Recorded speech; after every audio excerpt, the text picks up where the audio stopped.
Okay, so let's work some problems from section 7.4 on permutations and combinations.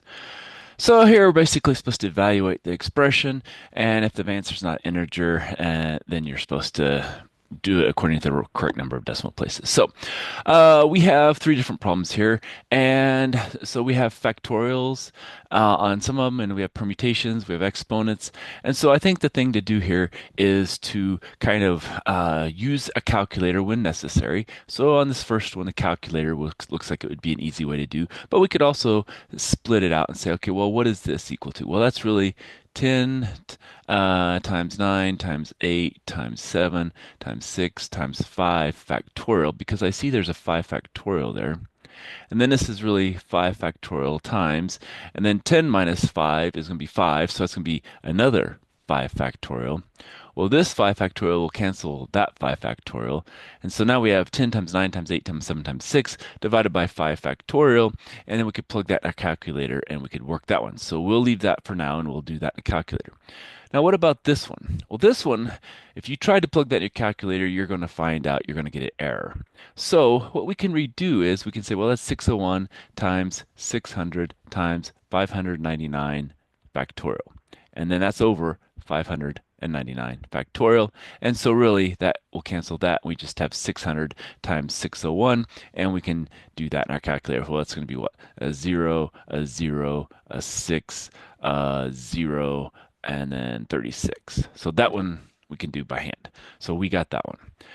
The next one, it's really big, so we're just going to plug that in our calculator and work on that one. So that one is, again, we're just going to say 365 P25 all divided by 365. If it's going to write here, 365 to the 25th. Okay, so those are the things we're going to work with.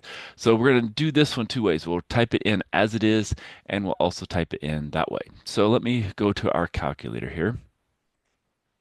All right, so the first one, let's type it as it was shown. So we'll have 10, and then math. We want factorial, so we number 4, and then divided by, and it's going to be on the bottom. We had a 5, and then we had a factorial times, and then we had a 10 minus 5, and then a parenthesis and factorial number 4, and then in parentheses, and then we should have that. And so that one gives us 252.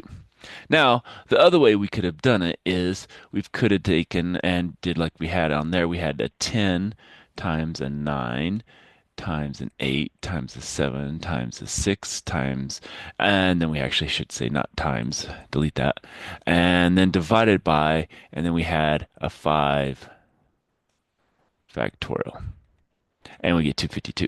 So one of them we simplified first, the other one we just typed it in as it was, and in both cases we get 252. All right, so let's go ahead and go back over here and we'll write that down so we don't forget it. So that was 252, no matter if we typed it like this or we typed it like this. This one we did. Now let's go ahead and type in 601 factorial divided by 599 factorial and kind of show you how it doesn't work.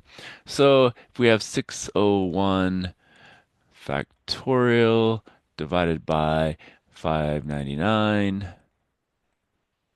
factorial, we're going to get an error overflow. And that's because those are such huge numbers that it just doesn't work.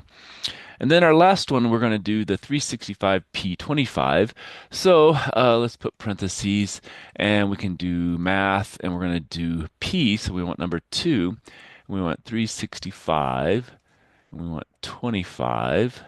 And arrow up. And then we're going to take that and we're going to divide that by 365 to the 25, and hopefully this is going to work. And we get 0.4313. Okay, and again, it kind of depends on your homework on what it asks for to do, but let's go to 4 decimal places, so that would be 0.4313. Okay, so that's how we would do these problems. So let's stop here and we'll come back for some more.